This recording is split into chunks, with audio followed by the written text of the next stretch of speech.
स्वागत है आपका फिर से आपके अपने YouTube चैनल पे। आइए सुनते हैं आमल की एकादशी की कथा। आमल की एकादशी का व्रत इस बार 14 मार्च 2022 दिन सोमवार को मनाया जा रहा है। एकादशी का व्रत सभी पापों को नष्ट करने वाला और अंत में मोक्ष को प्रदान करने वाला है। आमल की एकादशी व्रत के दिन इस दिन आमले वृक्ष के नीचे बैठकर भगवान विष्णु का पूजन करना यह बड़ा ही पुण्यदायक माना गया है। एकादशी के व्रत में भगवान विष्णु माता लक्ष्मी का पूजन किया जाता है।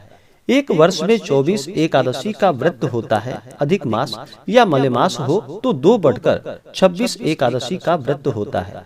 हर व्रत का अपना अपना विशेष महत्व माना गया है। इसी प्रकार से फाल्गुन माह के शुक्ल पक्ष की एकादशी का अपना विशेष महत्व माना गया है। यह होली के महीने में पड़ने के कारण इसी महीने होली मनाई जाती है, तो होली के महीने में पड़ने के कारण इसे रंग भरी एकादशी के नाम से जाना जाता है।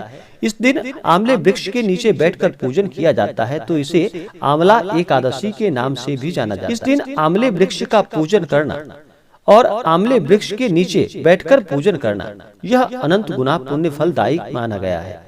इस व्रत को करने से 1000 गौ दानों के बराबर पुण्य फलों की प्राप्ति होती है। जो भी सच्ची श्रद्धा के साथ नियम के अनुसार आमल की एकादशी का व्रत करते हैं, कथा श्रवण करते हैं, भगवान श्री हरि विष्णु उनके सभी पापों को नष्ट करते हैं। जब व्यक्ति के पाप और ताप नष्ट होते हैं, तभी जाकर के उन्हें सांसारिक सुखों की प्राप्ति हो पाती है। तो आइए सुनते हैं आमल की एकादशी की कथा। तो बोलिए प्रेम से भगवान विष्णु की जय, माता लक्ष्मी की जय। बहुत समय पहले की बात है कि प्राचीन काल में, प्राचीन समय में वैदिक नामक एक नगर था। उस नगर में ब्राह्मण, वैश्य, क्षत्रिय, शूद्र चारों वर्ण के लोग प्रसन्नता पूर्वक उस नगर में निवास करते थे। नगर में सदैव वेद ध्वनि गूंजा करती थी। उस नगरी में कोई भी पापी, दुराचारी या नास्तिक नहीं था। उस नगर में चित्ररथ नामक एक चंद्रवंशी राजा राज्य किया करता था। वह उच्च कोटि का विद्वान तथा धार्मिक प्रवृत्ति का व्यक्ति था। उसके राज्य में कोई भी गरीब नहीं था और ना ही कोई कंजूस था। उस राज्य के सभी लोग भगवान विष्णु के परम भक्त थे।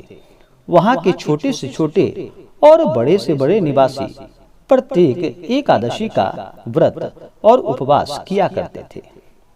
एक बार की बात है, एक बार फाल्गुन माह के शुक्ल पक्ष की आमल की नामक एकादशी आई।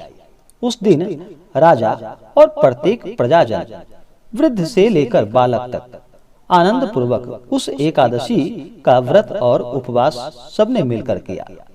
राजा अपनी प्रजा के साथ मंदिर में आकर कलश स्थापित करके तथा धूप, दीप, नैवेद्य, पंचरत्न, छत्र आदि से धात्री का पूजन करने लगा।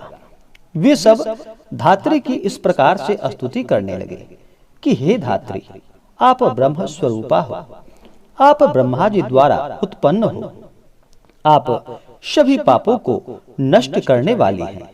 आपको बारंबार नमस्कार है। आप मेरा अर्घ स्वीकार करो।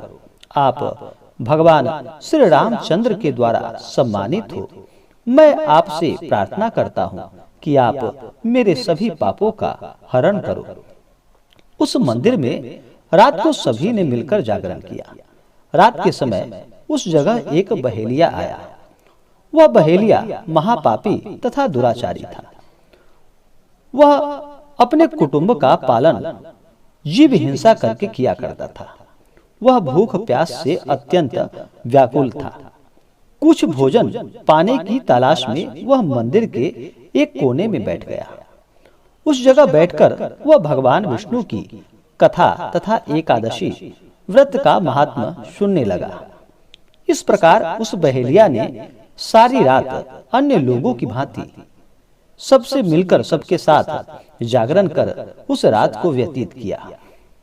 प्रातः काल सभी लोग अपने अपने निवास स्थान को चले गए।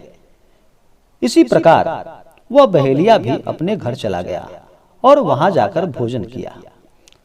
कुछ समय बीतने के पश्चात उस बहेलिये की मृत्यु हो गई। उसने जीव हिंसा की थी, इस कारण उसे तो घोर नरक का भागी बनना था, परंतु उस दिन आमल की एकादशी का व्रत तथा जागरण के प्रभाव से उसके सभी पाप नष्ट हो गए और उसने राजा विदुरथ के यहाँ जन्म लिया। उसका नाम वसुरथ रखा गया। बड़ा होने पर वह चतुरंगिनी सेना सहित तथा धन्य धान्य से युक्त होकर 10 सहस्त्र गामों का संचालन करने लगा।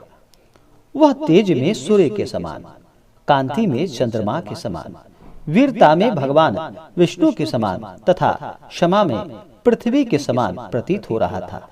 वह अत्यंत धार्मिक, सत्यवादी, कर्मवीर और परम विष्णु भक्त था। वह प्रजा का समान भाव से पालन किया करता था। दान देना उसका नित्य कर्म था। एक बार राजा वसुरथ शिकार खेलने के लिए वन में गया। देव योग से वन में वह रास्ता भटक गया और दिशा का ज्ञान न होने के कारण उसी वन में एक वृक्ष के नीचे सो गया।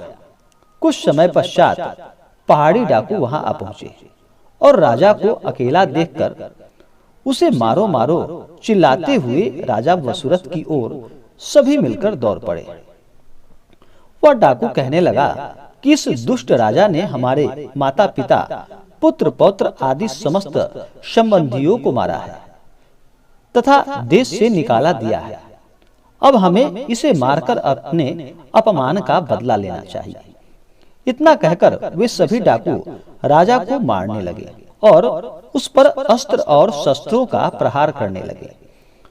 उन डाकुओं के अस्त्र शस्त्र राजा के शरीर पर लगते ही नष्ट हो जाते और राजा को पुष्पों के समान प्रतीत होता। कुछ देर बाद भगवान की इच्छा से उन डाकुओं के अस्त्र शस्त्र उन्हीं पर प्रहार करने लगे, जिससे वे सभी मूर्छित हो गए। उसी समय राजा के शरीर से एक दिव्य देवी प्रकट हुई। वह देवी अत्यंत सुंदरी थी तथा सुंदर वस्त्रों तथा आभूषणों से अलंकृत थी। उसकी भ्रुकुटी टेढ़ी थी। उसकी आंखों से क्रोध की भीषण लपेटें निकल रही थी। उस समय वह काल के समान प्रतीत हो रही थी। उसके देखते ही देखते उन सभी डाकुओं का उन्होंने समूल नष्ट कर दिया। नींद से जागने पर राजा ने वहां अनेक डाकुओं को मृत देखा।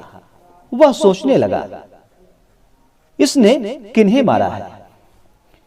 इस वन में कौन मेरा हितैषी रहता है? राजा वसुरथ ऐसा विचार कर ही रहा था कि तभी आकाशवाणी हुई कि हे राजन, इस संसार में भगवान विष्णु के अतिरिक्त तेरी रक्षा आखिर कौन कर सकता है? इस आकाशवाणी को सुनकर राजा ने भगवान विष्णु का स्मरण कर उन्हें प्रणाम किया।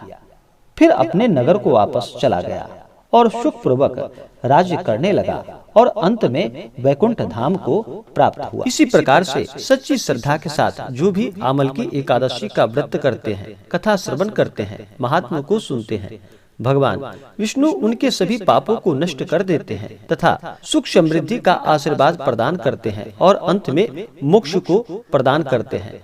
तो आशा करता हूँ कि जानकारी आपको अच्छा लगा हो। ऐसे ही जानकारियाँ प्राप्ति के लिए हमारे इस चैनल को लाल बटन दबा करके सब्सक्राइब जरूर करें। साथ में बेल आइकन घंटी को दबाना बिल्कुल ना भूले, ताकि वीडियो का नोटिफिकेशन आपको समय समय से मिलता रहे। वीडियो को लाइक करें, शेयर करें। मिलते हैं फिर अगले वीडियो में, तब तक के लिए धन्यवाद।